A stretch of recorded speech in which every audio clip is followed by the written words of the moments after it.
আপনি আমায় বিয়ে করবেন তো? এসব কেমন কথা নতুন করে? শুনুন, আমি কিন্তু এলেবেলে মেয়ে নই কোনো, হ্যাঁ? ভাববেন না দূরের জেলায় চাকরি করতে এসে ভোলাভালা ছাত্রী পেয়ে একটু টাইম পাস করলেন, আবার মন উঠিয়ে চলে গেলেন, আর আমি বসে বসে আঙুল চুষবো। খবরে দেখেন না, শিক্ষকের বাড়িতে বিয়ের দাবিতে অনশন করছে ছাত্রী। ওই অমন কিছু করে দেবো একদম। আরহান তাজ্জব হয়ে ফোন কানে চেপে ধরে দাঁড়িয়ে আছে। সিমির নাকে সর্দি ওড়নায় মুছে বলে, আমি গাল পেতে চুমু নিয়েছি বলে আমাকে সস্তা ভাববেন না যেন।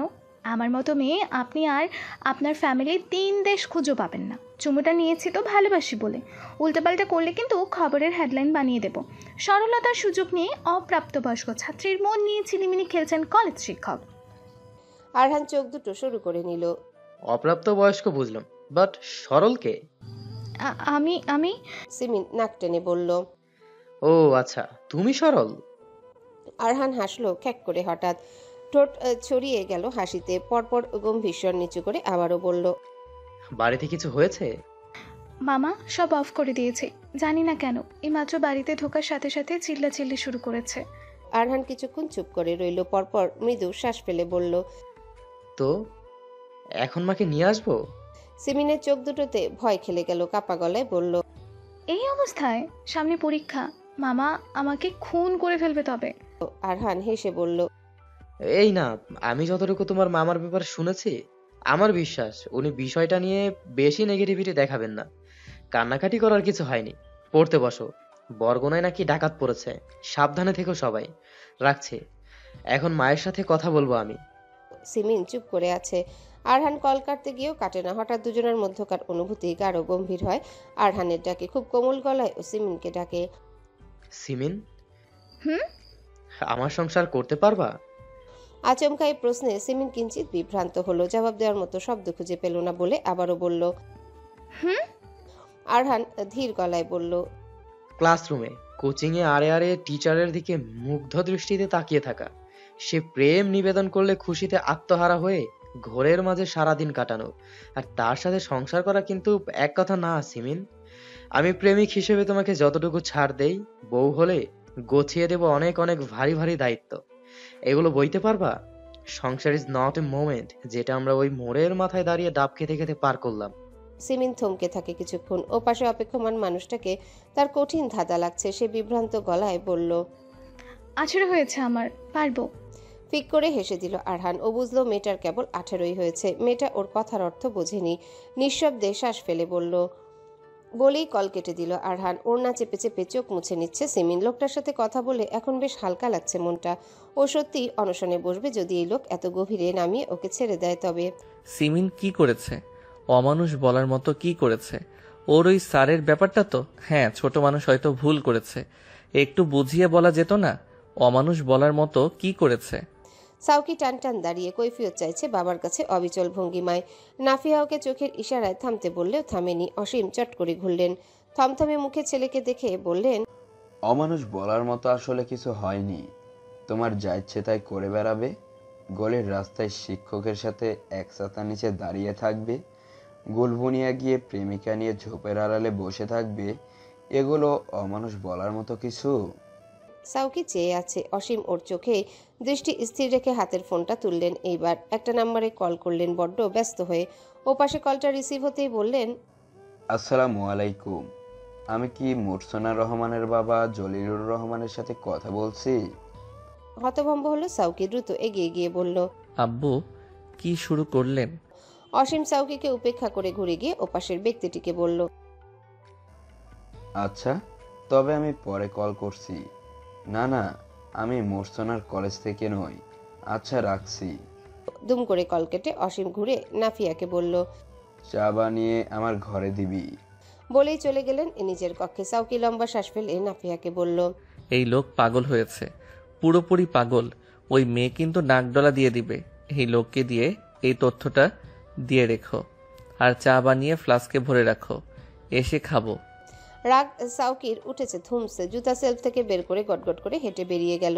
নাফিয়া দাঁড়িয়ে রইল ঘরের মাঝখানটাতে। এরা এত অদ্ভুত কেন সকলে? কিন্তু এই অদ্ভুত মানুষগুলোকে নাফিয়া ভীষণ মিস করবে, প্রতি মুহূর্তে করবে। ভাবতে ভাবতে চোখ ভরে উঠছে ওর। আঁচলের কিনারে সেই জল মুছতেই দেখলো বাড়িতে ঢুকলো নিশা আর সাদ। অমাবস্যার রাতের থেকেও কঠিন কালো হয়ে আছে সাদের মুখ। ভেতরে ঢুকে কোনো কিছু পাত্তা না দিয়ে লম্বা লম্বা পায়ে সিঁড়ির দিকে গেল। এদিকে নিসার শুকিয়ে যাওয়া আমসি মুখটা দেখে নাফিয়া আড়ালে টানলো। কি ঝগড়া করছিস নাকি দুটোতে? দুপাশে মাথা ঝাঁকিয়ে নিসা বলল, তাকে না বলে বাইরে গিয়েছি তাই। আচ্ছা ভাবি, না বলে তো উনিও বাইরে যান, তখন আমি তো কিছু করি না এত কিছু। কোথায় গেছিলি? বান্ধবীর বার্থডে পার্টি, ওরা এসে আমাকে চ্যাংদোলা করে নিয়ে গেল। ওখানে ছেলে বন্ধুরা ছিল? না, ওই বান্ধবীর কয়েকজন কাজিন ছিল। নাফিয়া একগাল হাসলো শুনে। ধুর, এসব তো মামুলি ব্যাপার। একটু শাড়ি পরে হালকা সাজ দিয়ে ঘরে ঢুকবি রাতে, সব রাগ গলে যাবে। এসব এখন মাথা থেকে ঝেড়ে ওর জন্য চা নিয়ে যা। বলেছে তোমাকে? আরে তুই চেষ্টা তো করে দেখিস। পুরুষ জাতটা কঠিন গোগোমাল হলেও এদের মানিয়ে ফেলাটা একদম ইজি। এদের জীবনে নেশাই হচ্ছে গিয়ে নারী আর নারী কতর। রাতে একটু পারফিউম মেখে ঘাঘেসে শুয়ে পড়বি, দেখবি উঠে তোর পা ধরেছে উল্টো। এদের মাথায় রাগে ওই ইন্টু পিন্টু করার জন্যই উঠে। ইন্টু পিন্টু করা শেষ হলে দেখবি রাগও শেষ। এদের জীবনটা ওই ইন্টু পিন্টু কেন্দ্রিক। সকালে ঘুম থেকে ওঠার পর থেকে রাতে ঘুমাতে যাওয়া আগ অব্দি এদের মাথায় ঘুরতে থাকে ইন্টু পিন্টুর কথাই। এরা বউকে কাছে টানে এই জন্য, পরকিয়া করে এই জন্য, ভালোবাসার নাটকও করে এই জন্য, আবার মাথায় রাগও ওঠায় এই জন্য। নিসা হা করে তাকিয়ে রইল। ডিভোর্সের পর থেকে ভাবির মুখটা আরো বেশি খুলে গেছে। এত কড়া কথাগুলো কি অবলীলায় বলছে? পুরুষ জাতের প্রতি ভাবির রাগ জমেছে ভালোই। নাফিয়া ওর মাথায় গাঁটটা মেরে বলে, এখন চল রান্নাঘরে, আমি বাজার গুছিয়ে তোকে দেখিয়ে দিয়ে চলে যাব। আম্মা এলে সব বুঝিয়ে দিস। আজই চলে যাবে? আজ রাতেই। শাহানাজ এলো রাত 10টা নাগাদ। বাড়ির পরিবেশ তখন পুরোপুরি থমথমে। কিছুক্ষণ আগে নাফিয়া ব্যাগ গুছিয়ে আমতলার পার চলে গিয়েছে। সাথে গিয়েছে সিমিন। সে গিয়েছে মামার উপর রাগ করে। অসীম বারবার নিষেধ করেও থামাতে পারেনি নাফিয়াকে। বরাবর মেয়েটা হেসে জবাব দিয়েছে, আমি দিনে 2 বার করে আসবো, তবে এখানে আর থাকবো না আব্বা। সত্যি এটাই, আমি আপনাদের কেউ নই। সাদার অসীম কেউই জোর করতে পারল না। রেগে ধমকে অগত্যা সাউকি গিয়ে দুজনকে নামিয়ে দিয়ে এসেছে। শাহনাজ নিসার থেকে বৃত্তান্ত শুনে শুকনো মুখে ঘরে ঢুকে ভ্যানিটি ব্যাগটা রাখতে অসীম রেগে বললেন, বোনের বাড়িতে বেড়ানো হলো? বাপরে, বুড়ো হয়ে গেলে অথচ বাপের বাড়ি গেলে ঠ্যাং লম্বা হয় ঠিকই। শাহনাজ ক্লান্ত পায়ে স্বামীর কাছে এসে বলল। অসীম ধমকে বলল, অনেক বেশি বুঝতে শুরু করেছো তাই না তুমি? একা একা বরিশাল চলে যাও, আমাদের বললে আমরা কেউ যেতাম না? এত বেশি বুঝতে শুরু করেছো শানু? ধমকে এবার একটু নরম হয়ে বলল। ডাক্তার কি বলল? তখনই ঝরঝর করে কেঁদে দিল শাহনাজ। হতচকিত হয়ে অসীম হাত বাড়িয়ে স্ত্রীর হাত দুটো ধরে বিভ্রান্ত গলায় বলল, এই কি হয়েছে শানু? আমি একটা অন্যায় করেছি। শাহেদকে দেখতে গেছিলাম। আগে বললে আপনি যেতে দিতেন না। আমাকে আপনি ক্ষমা করে দিয়েন। আচমকা শ্বাসরুদ্ধ অবস্থা হলো শাহনাজের। বুকে হাত চেপে ফুপিয়ে চলেছে মাতৃমন। অসীম ফ্যালফ্যাল করে তাকিয়ে আছে। শাহনাজ বলল, আপনার সাথে জীবনে কখনো মিথ্যা বলিনি, আজ বললাম। আমার খুব খারাপ লাগছে, নিজের জন্য খারাপ লাগছে। আমি বাচ্চা পেটে নিয়ে কিন্তু আমল কম করিনি। অমন একটা জানোয়ার পয়দা হলো কেন বলেন? আমি কেন ঠেকে গেলাম এখানে? ওর ভীষণ জ্বর। জ্বর হলে কি খারাপ অবস্থা হয় ওর আমি জানি। আমার এখন আবার ইচ্ছে করছে ওর কাছে গিয়ে একটু মাথায় হাত বুলাই। কি বিশ্রী অবস্থা দেখুন। আমায় আপনি ক্ষমা করে দিয়েন। অসীম কিছু বলল না, আর চুপচাপ নিজের হাত ছাড়িয়ে নিয়ে বারান্দায় গিয়ে দাঁড়িয়ে রইল। শাহনাজ চোখে মুছে উঠে জায়নামাজ বের করলো আলমারি থেকে। এক লহমায় গোটা পরিবেশ নিস্তব্ধ। নিস্তব্ধ দুটো মানুষ। নিশা বাড়ির ভেতরকার সবগুলো লাইট নিভিয়ে রাত 10:30 নাগাদ ঢুকলো ঘরে। দুরু দুরু বুকটা নিয়ে দরজা লাগিয়ে ঘুরতেই দেখলো সাদ বিছানায় চুপচাপ শুয়ে আছে। ভাত খেয়ে এসে আবার শুয়েছে মানুষটা, মাথার নিচে একটা হাত। এত আদুরে মানুষটা হঠাৎ হঠাৎ এত রাগ কই পায় নিসা জানে না। ঢোক গিলল নিসা। এখনো এই মানুষটা এক্সেস করছে, এটুকু মুখের উপর বলার সাহস নেই ওর। ও নাফিয়ার বুদ্ধি মতন একটু সাজবে বলে ঠিক করলো। নারীকে আসলে এসব ছলাকলাতেই মানায়। পুরুষ লোক সোজা সাপটা পথে মানার জাত নয়। একটা সুন্দর শাড়ি পরে গায়ে হালকা পারফিউম মেখে নিসা চুল আছড়ে নিচ্ছে। সাদ হঠাৎ ওকে দেখে বলল, এইসব যাবার আগে ভাবি শিখিয়ে দিয়ে গেছে তাই না? কি? থতমত খেয়ে জানতে চাইল নিসা। সাদ খুব কঠিন একটা হাসি দিয়ে বলল, তোমার ভাবিকে গিয়ে বলে দাও, শাড়ি পরে আসা এত দূর, শাড়ি খুলে ফেলাও কিছু আসবে না আমার। তোমার কোনো ক্ষমতাই নেই আমাকে টলানোর, যদি না আমি টলতে চাই। আন্ডারস্ট্যান্ড? নিসার হাত দুটো থমকে গেল। শাড়ির কুচি গুজে হাঁ করে রইল। হতবাক চোখে সাদের মুখের দিকে কিছুক্ষণ চেয়ে রইল।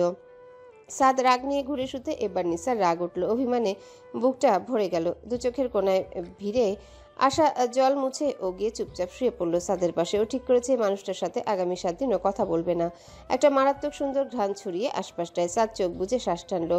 বুঝলো নিসা কাঁদছে। সময় গড়াতেই সাদ উঠে বসলো। একদম উঠে নিসাকে টেনে উঠিয়ে মুখোমুখি বসিয়ে বলল, কি খুব খারাপ লেগেছে ধমকটাতে? নিসা নিশ্চুপ। সাদ তাকিয়ে রইল কিছুক্ষণ। পরপর এক গভীর শ্বাস ফেলে বলে, আমি তোমার ভাবির বর্ণনা করা পুরুষ নই নিশা, এইসব আমার সাথে করবে না। You know me better. তুমি এটা করে ভুল করেছো। সরাসরি আমি সেই ভুলের এক্সপ্লেনেশন চাই। তুমি তা না করে এসব করেছো। দাম্পত্যের স্বচ্ছতা কতটা জরুরি তা তুমি জানো? নিসা চুপ করে আছে। হঠাৎ করে সাদ ওকে বুকে টেনে গোলগাল গাল দুটোতে চুমু খেয়ে বলে, কোথাও যাওয়ার দরকার হলে আমাকে নিয়ে যাবে। অন্যের ছেলের সাথে কথা বলতে নিষেধ করিনি। সমাজে চলে অবশ্যই চলবে, তবে হাসবে না প্লিজ। জানো আমি একদম পাগল হয়ে গেছিলাম ওই হাসিতে। অন্যদের পাগল বানিয়ে দরকার কি আর বলো? বাইরের ছেলের সাথে বিবাহিত মেয়েদের হেসে কথা বলতে হয় না, মুখটা একটু রাগি করে রাখতে হয়, বুঝেছো? তো এইসব কথা আমাকে পার্টি থেকে বের করে আনার সময় বলবেন না? তুমি দিয়েছো আমার কাছে এক্সপ্লেনেশন? তোমার মধ্যে মিনিমাম বোধ ছিল না যে তুমি একটা ভুল কাজ করেছো?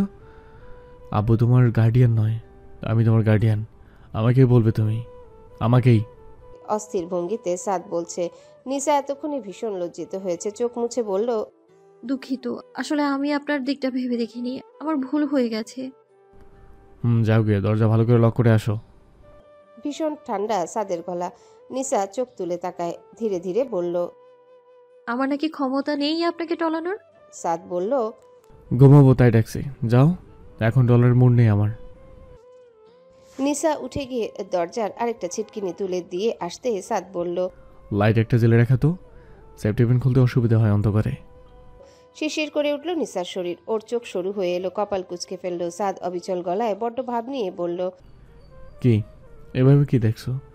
আরে শাড়ি খুলবো, কারণ তোমার গরম লাগছে হয়তো। এমনিতে আমার মুড নেই টলার, এবং তোমার ক্ষমতাও নেই টলার। তোমার ভাবির বর্ণিত পুরুষদের মতো আমি না। তাই? আপনি কি রকম? এইসো, এটা খুব সুন্দর করে বুঝে বলতে হবে, একদম প্র্যাকটিক্যালি। তুমি জানো আমি মানুষটা কত প্র্যাকটিক্যালি। রাতের দিকে জ্বর বেড়েছিল শাহেদের। একটা ইঞ্জেকশনের ডোজ ছিল, সেটা অমৃতা লাগিয়েছে। জ্বরে কাঁপতে কাঁপতে শাহেদ শুধু বিড়বিড়িয়ে নাফিয়াকেই ডেকে চলেছে। অমৃতা নির্বাক হয়ে বসে আছে মাথার কাছে ওর।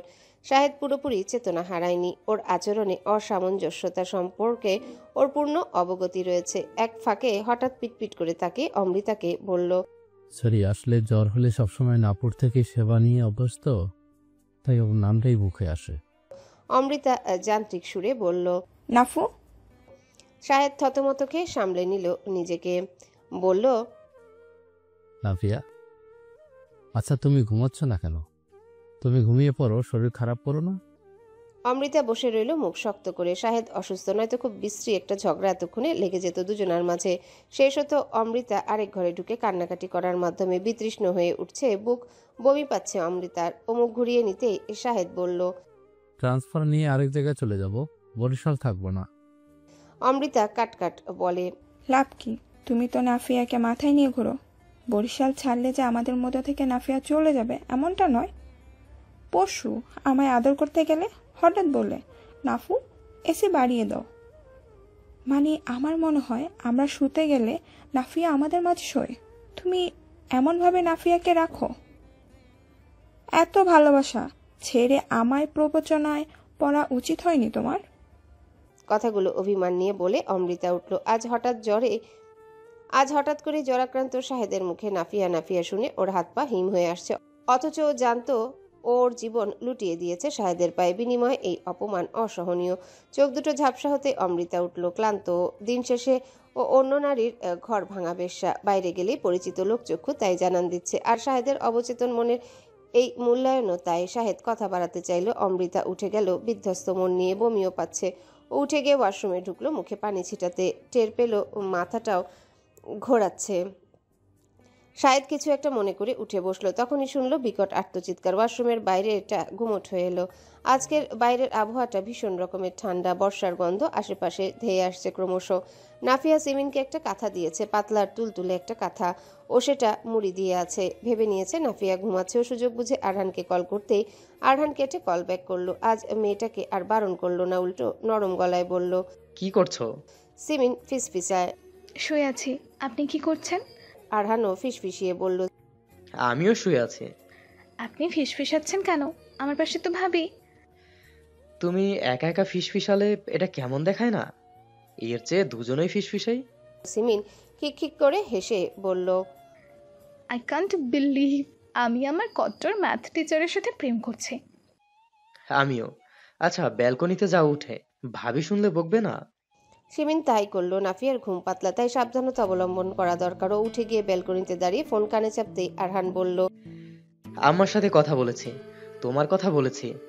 শত শত প্রজাপতি সিমিনের পেটের মধ্যে ডানা ঝাপটে উঠল। ও অবশ্য আরহানকে তা বুঝতে দিল না। এত উৎসাহ দেখালে পুরুষ মানুষ পেয়ে বসে, ভাবে বিয়ে পাগলা মেয়ে লোক, দাম দিতে চায় না। ও কণ্ঠ গম্ভীর করে বলল, আবহাওয়াটা সুন্দর না? আমরা এখন একসাথে থাকলে বেশ হতো। আরহান কপাল কুঁচকে নিল। এত গভীর আলাপে যাওয়ার দুঃসাহস একমাত্র এই মেয়েরই আছে। ও থতমত খেয়ে বলল, আমি তোমাকে উপপাদ্য 13 খুব ভালো করে বোঝাতাম। নাফিয়া ঘুমায়নি। ঠিক তখনই একটা সিমিনের হাত থেকে ফোনটা কেড়ে নিল এসে। সিমিন উঠল লাফিয়ে, বুকে হাত চেপে চেয়ে রইল গোল চোখে। নাফিয়া ফোনটা কানে চেপে ধরে বলল, বাড়িতে বিয়ের প্রস্তাব নিয়ে আসুন দ্রুত, আমরা অপেক্ষায় আছি। এই মেয়ে কথাবার্তা শুনে নিশ্চয়ই বুঝতে পারছেন মেয়ে খুব বড়, একদম সংসার করার মতো বড়। অত নোকঝোক না করে বিয়ে আনুন, তারপর উপপাদ্য 13 বুঝাবেন। এখন ঘুমান। কল কেটে দিল নাফিয়া, ভীষণ রাগী তার মুখ। সিমিন আহত গলায় বলল, ভাবি এভাবে বললে মানুষটা মাইন্ড করবে না? অত তেলাবি নেই জাতটাকে, ভাব বাড়া নিজের। এখনো প্রস্তাব নিয়ে আসেনি, কোনো গা গরম নেই। এদের সাথে তুলো করতে হয় না, এদের সাথে শক্ত হয়ে বিয়ে অব্দি যেতে হয়। আর ফের যেন তোকে রাত দিন এর সাথে কথা বলতে না দেখি। সাপ বলবি বিয়ে আনুন আগে, আন্ডারস্ট্যান্ড?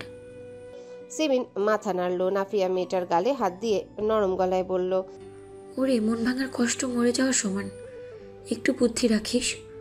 দুনিয়াটা প্রতারকের, এখানে ভদ্রলোক আসে খুব দেরি করে, একটু ধৈর্য রাখ সে অব্দি। দেখ কে হয় তোর ভদ্রলোক, এই আরহানি কিনা সেটা দেখ আগে। তার আগে এত গভীরে চলে যাস না, নিজের ব্যক্তিত্ব ধরে রাখ।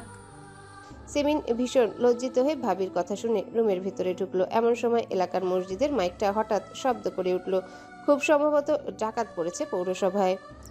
ইট ওয়াজ অ্যান ইনকমপ্লিট অ্যাবর্শন। দুঃখিত, বাচ্চাটা আর নেই। খুবই সহজ শোনালো ডাক্তারের কথাগুলো, ভাবাবেগ নেই। খড়খড়ে দৃষ্টিতে হাতের ইউএসজি রিপোর্টটা উল্টে পাল্টে দেখে শাহেদের দিকে তাকালো। জরাক্রান্ত শাহেদ ঝুলছিল তখন। বিগত 3 ঘন্টার হিসেবটা মস্তিষ্ক প্রসেস করে নিচ্ছে সে। ঠিক রাত 10:30 নাগাদ অমৃতার চিৎকার শুনেও দরজা ভাঙে ওয়াশরুমের। হাতুড়ি দিয়ে পিটিয়ে লক ভেঙে দেখে রক্তে গড়াগড়ি খেয়ে যন্ত্রণায় গলা ফাটিয়ে কাঁদছে অমৃতা। এরপর ambulance, clinic, doctor, ultrasonogram report. এই ব্যাপারগুলো হজম করার মানসিক শক্তিও পাচ্ছে না। কিভাবে হলো, কেন হলো, এমন ক্ষুদ্র একটা প্রশ্ন মুখে আনতে পারছে না। হতভম্ব ও নির্বাক মুখ, গলা দিয়ে কথা বেরোচ্ছে বহু কষ্টে। ডাক্তারের দিকে তাকিয়ে বলল, কোনোভাবেই বেঁচে রইল না। কেবিন থেকে অমৃতার ভাঙা গলার আর্তচিৎকারে ছেয়ে গিয়েছে ক্লিনিকের গাইনি ওয়ার্ড। পরিস্থিতি ভীষণ নির্মম পড়েছে ওর উপর। ওর কণ্ঠের হাল বলছে। আগন্তুকেরা যাচ্ছে, থামছে সেই হাজারিতে। অমৃতা বুক ফাটিয়ে বলে চলেছে, আমার বাচ্চা। শাহেদ অসহায় চোখে ডাক্তারের দিকে তাকিয়ে আছে। ডক্টর মলিন হাসি দিয়ে বলে, আগে আপনার স্ত্রীর কাছে যান, তারপর আমার কেবিনে আসুন। গায়ে জ্বর আছে এখনো, শরীর দুর্বল। দুর্বল পায়ে শাহেদ কেবিনের পর্দা সরিয়ে ভেতরে উকি দিল। অমৃতার হাতে ক্যানুলা লাগিয়ে রাখা। ব্যথানাশক দিয়ে যদিও ব্যথাটা স্তিমিত করে রাখা হয়েছে, তবে মুখটা নীলাভ। আদ্যপান্ত অহংকারী রূপবতী মুখটা পুরোই আজ বিধ্বস্ত, গায়ে জড়ানো। অ্যাপ্রনের কোণ টেনে চোখে চেপে হাহাকার করেই চলেছে। শাহেদকে দেখে তা বাড়ল দ্বিগুণ। উঠে লাফিয়ে আসতে চাইল। শাহেদ, আমাদের বাচ্চা, আমাদের বাচ্চা, আমার শখের বাচ্চা। শাহেদ গিয়ে চুপচাপ ধরল অমৃতাকে, দু হাতে পিঠ বুলিয়ে নরম গলায় বলল, সব ঠিক হয়ে যাবে, সব কিছু ঠিক হয়ে যাবে, শান্ত থাকো। আল্লাহর ইচ্ছের ওপর আমাদের কিচ্ছু করার নেই। অমৃতা শান্ত থাকতে পারছে না। ওর মনে হচ্ছে ওর প্রাণটাই কেউ টেনে বের করে নিয়ে গেছে। উপজেলার 4টা ইউনিয়ন ও একটি পৌরসভায় ডাকাত পড়েছে তটস্থ থানার। ঠিক রাত 1:30 নাগাদ কল এলো সানভীরের ফোনে। অসীমের কল। উৎকণ্ঠিত অসীম আগ পিছু কিছু না বলে সরাসরি বলল, শাওকি যাচ্ছে, ওকে পাঠিয়েছি, তুই চলে আয় আমাদের এখানে। বাংলোতে থাকতে হবে না একা। সদরে মাইকি হচ্ছে শুনছিস? 6 নম্বরে নাকি 3 বারই লুট হয়েছে, তুই চলে আয়। সানভীর গ্রামের বাড়ি থেকে একটানা গাড়ি ড্রাইভ করে ক্লান্ত অবসন্ন সবেমাত্র বাংলোতে ঢুকলো। কাকার কথায় হাসলো, আপত্তি জানিয়ে বলল, চাচা, কোনো অসুবিধা টের পেলে 999-এ কল করে নিব। এত দুশ্চিন্তা করবেন না, এত সস্তা নাকি সব। সানভীরের আপত্তি আর ধোপে টেকেনি। ততক্ষণে সাউকির বাইক বাংলোর সামনে দাঁড়িয়ে হর্ন বাজালো। ফোনটা কানে চেপে ধরে রেখে অবাক হয়ে সদর দরজা খুলল সানভীর। সাউকিকে বলল, করছো কি? আমি একা থাকতে পারবো। সাউকি জবাব না দিয়ে বাড়ির কেয়ারটেকারকে ডেকে বলল দরজাটা লাগিয়ে দিতে। ওপাশ থেকে অসীম বলেন, হ্যালো বন্ধুরা, পরবর্তী পার্ট খুব তাড়াতাড়ি আসবে, তো সবাই অপেক্ষায় থাকো। আর চ্যানেলটি যারা এখনো সাবস্ক্রাইব করোনি তারা পরবর্তী পার্ট দেখার জন্য চ্যানেলটি সাবস্ক্রাইব করে রেখো। ধন্যবাদ সবাইকে, আমাদের সাথেই থেকো।